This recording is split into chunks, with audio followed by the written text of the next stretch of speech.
If you haven't already, please watch my interim crit video, which introduces the project and shows what I have been doing in March. This video covers starting the build to finishing the free items and all the other projects I've been doing alongside it.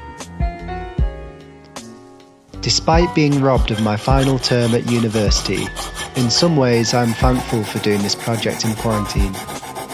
It has challenged me to create things in a way I never usually would. Without access to the technology that I am accustomed to, I instead must design around what is available to me, which means that this whole project has been built with a cordless screwdriver and various scrap materials I found at home and around town. I have tried my best to condense all of this development into just the essentials, but even then, there is a lot to cover. In the description I have split each project into chapters, so feel free to dip in and out of this video.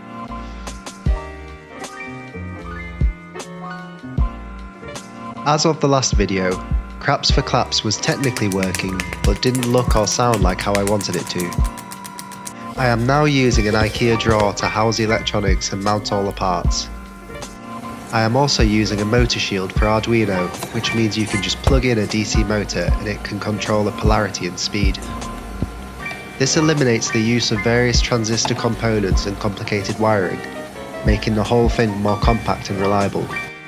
Now happy with how it looks and functions, I can concentrate on the most important part, getting the best clap.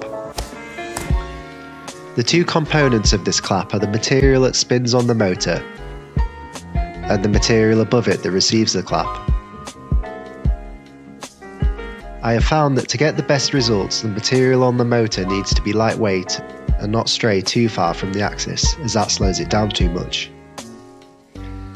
The receiving material can be a lot heavier but needs to not have much surface contact with the spinning material, otherwise it reduces the momentum, resulting in a limp clap, and no one likes a limp clap.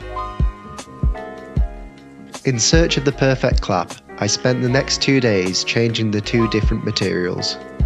I jotted down which materials were being used in each part, and also my clap rating in percentage. The clap rating was judged by volume and by how much it sounds like a real clap. I found that the best sounding clap comes from a sheet of 1mm silicone being hit against a 3mm sheet.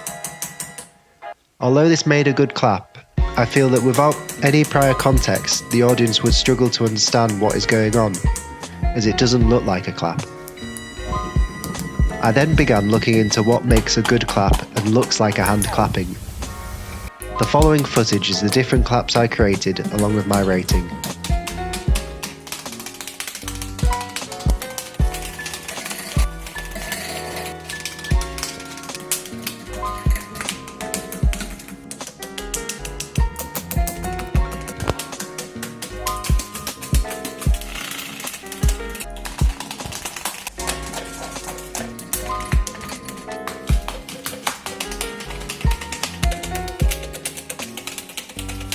The winning combination was a thin surgical glove with separate fingers made from 1mm silicone sheets, hitting a hand outline made of 3mm silicone sheets.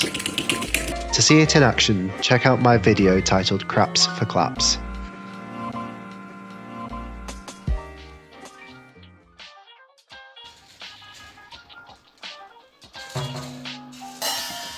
The joke elevator was originally designed to be made from laser cut acrylic with nut and bolt fastenings.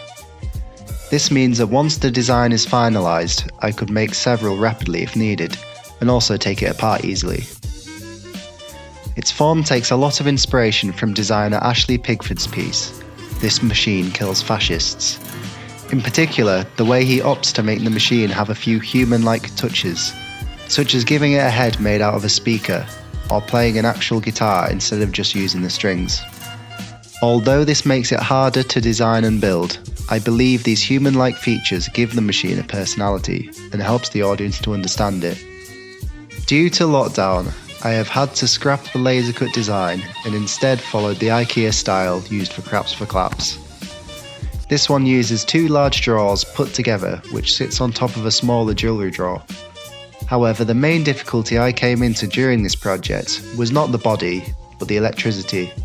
After frying one of my Arduino boards from sending too much current into it, I realised that I should probably spend some time doing my homework on how electricity works, as this has always been something that I struggle to understand. I worked out that there were three main components to the joke elevator. The coin slot, which needs 12 volts and 1 amp. The servo motors, which need around 5 volts and at least 600 milliamps. And the Arduino, which needs 5 to 12 volts, but a current lower than 500 milliamps.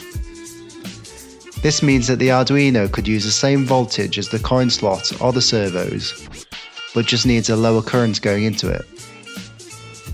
After looking into capacitors, resistors, transistors, and diodes, and destroying 2 fuses on my multimeter, I eventually decided that I'm spending too much time on this, and opted to use 3 different power sources instead.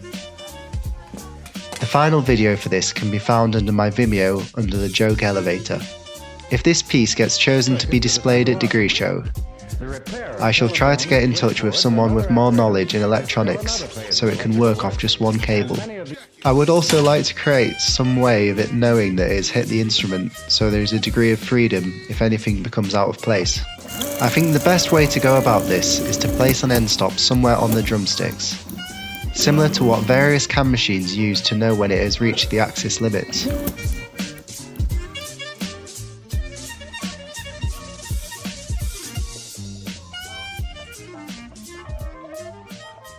My final project, Automated Chime of Arrival, or ACA for short, is less about making people laugh and instead focuses on the building instead of just the individual people. It observes the Benzie building's daily traffic and uses each person as a single note in a melody that is ongoing throughout the whole day. I consider this piece to be the successor of my last project, The Tuner Bites. Although it's in an entirely different and less literal form, ACA uses the same principles of translating human movement into sound, as well as using its predecessor as its inspiration. Another great influence for this project is Studio the Green Ale's collaboration with Human Scale to create a light installation for Milan Design Week last year. This project is also about studying human movement and interpreting it in real time. Another inspiration for this project comes from one of my all-time favourite designers, Monica Rickick. The inflatable machine invites the audience to interact with it by making noise through one of the several tubes. This noise controls a fan which inflates or deflates a bag, creating an interesting visual representation of sound. To create my music box, I needed a xylophone that strikes a note when a proximity sensor has been triggered. My options were limited to creating something out of the scrap in the garden or buying a pre-made xylophone. I opted to make it as it is more fun and the pre-made ones are all quite small and expensive. I made 2 notes out of copper pipe and 2 out of different types of wood. The wooden ones were made by very loosely following a YouTube tutorial by Steve Ramsey. After testing both, I opted for the pipe as it has a better sound, is louder, and I have lots of it to play with. To decide which kind of motor to use, I put them all to the test of striking a note. The 3 types of motor I put to the test were servos, steppers, and a new kid to my toolbox, solenoids. These are very basic linear actuators and can be seen being used for the fingering on John Pigford's "This Machine Kills Fascists" mentioned earlier. The judging criteria for my xylophone player was volume, tone, and speed. The clear winner was the solenoid with its speed, simplicity, and power. As I only bought 5 of them, my xylophone is limited to just 5 notes. Therefore, I tune the keys to a pentatonic scale in C. These are the most common notes used in music and can create various popular songs. To tune it up, I can cut a sliver off and then file it to fine-tune it. If you take too much off, however, it then becomes sharp and there is nothing you can do to tune it down, as you cannot add material. To control the machine and the various sensors, I am using some ESP32s. These are microcontrollers that are smaller and more energy efficient than Arduinos, but can use the same programming language and has built-in Wi-Fi and Bluetooth. To reliably communicate between the two controllers, I am using ESP now. This makes use of the device's unique MAC address and connects to it through its Wi-Fi chip, but without having to actually rely on a Wi-Fi station. This also should help to prolong the battery life. To finish it off, I tested each sensor and then made each one an enclosure made out of baked bean cans. Once again, the final video for this can be seen on my Vimeo. If this project were to make it to Degree Show, I would scale a xylophone up and even add more instruments that are controlled through different factors, such as a saxophone solo for anyone that buys a potato frittata, or a klaxon going off when there's only 1 hour left until a building closes. I can see it turning into something like David Byrne's musical building. Motors can make parts of it vibrate and produce low notes.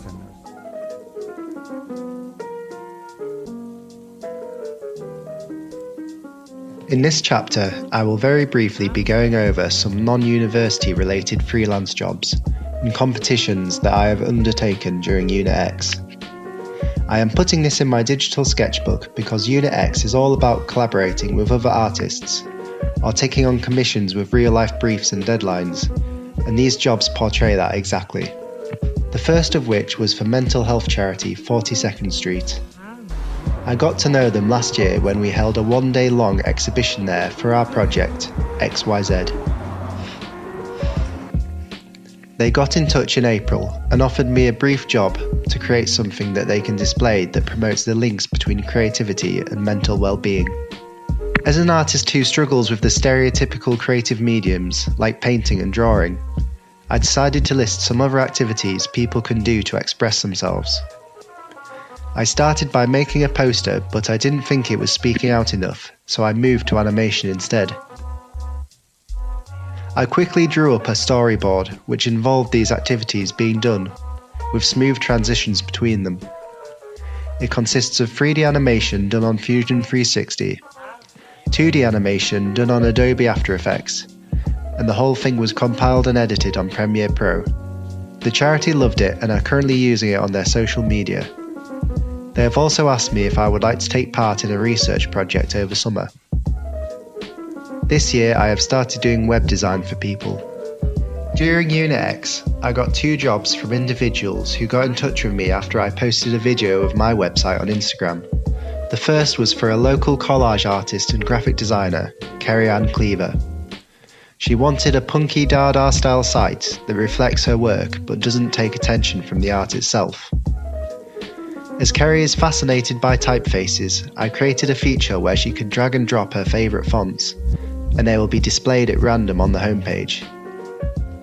I also paid tribute to one of her big influences, Terry Gilliam, by creating some surreal flying animations on the mobile site. The second project was for a startup publishing company, Snitch Publishers. They are most famous for their penny fort zine they distribute around Manchester. After using an Instagram page to its limits, they got in touch with me to make a clean, elegant website to display their online content. The website I made is fairly minimalist with a few flourishes here and there in the theme of publishing and paper. Whilst being locked down with the family, my little brother, a first-year maths and computing student, asked me if I would like to take part in a hackathon competition with him. This is where you are given a brief and challenged to create something digital in a short period of time. The one we competed in was called Hack Quarantine, and the brief was to create something to help people in these complicated times. After coming up with several ideas, we decided to create a virtual pub where people can still meet up for a drink, as socialising with our friends is what we both missed the most. I created all of the assets, lighting and small coded parts, whilst Ned took on the heavier subjects, such as online connections and voice chat. In a 24-hour long stint, we created a working game featuring a selection of drink options, seating areas, voice chat, and a spin the wheel for various drinking games. The game is open source and can be downloaded for free from our GitHub page. That's a difficult question because I didn't know we were in the information society. Another ongoing project I have been doing throughout Unit X is my website, business card and social media. As I am entering the professional world, it is important to have a strong online presence to attract potential clients.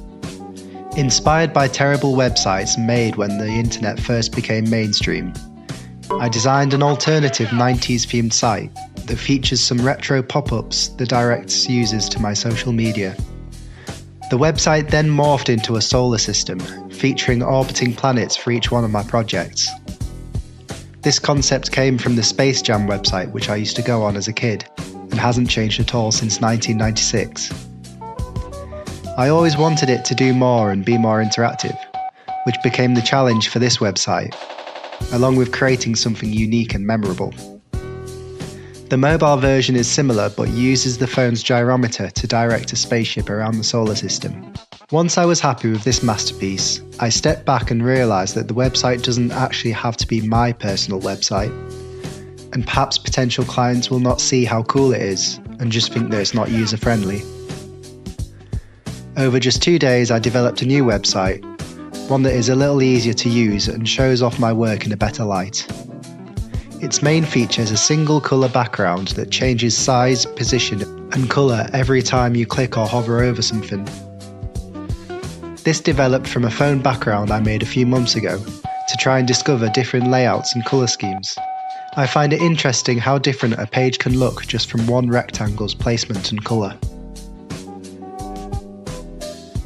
For the business card, I have created a concept but have stopped producing them as everything is going to be all digital for the next few months. When face-to-face contact is allowed again, I shall continue manufacturing them. I have used RFID cards that are originally used to open gates and doors and reused their tags to be picked up by mobile phones with NFC. When an NFC-enabled device is held near the card, they are then redirected to my website.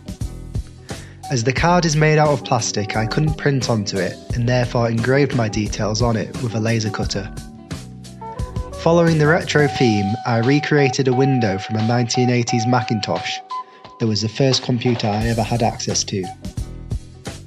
After searching online, I found out that I'm not the first person to come up with RFID business cards, and considered how I could stretch this technology even further. I found a way to get each card's unique key and send that over to the website when it is being used. This means that it can identify and remember each card, giving me the ability to do something personal with it. This idea is still being developed, but I am thinking that before I give the card to people, I quickly tap it on my phone to get the card's ID and put their name down with it. This means that whenever they use the card, they can receive a personal greeting from me to them, demonstrating that I care about everyone I meet. I have also created a CV, Twitter account, and artist statement, but they aren't interesting enough to feature in this video. And that is all the things I've been up to over Unit X. Thanks for bearing with this long video, and if there's anything else you need to know, please get in touch. Cheers.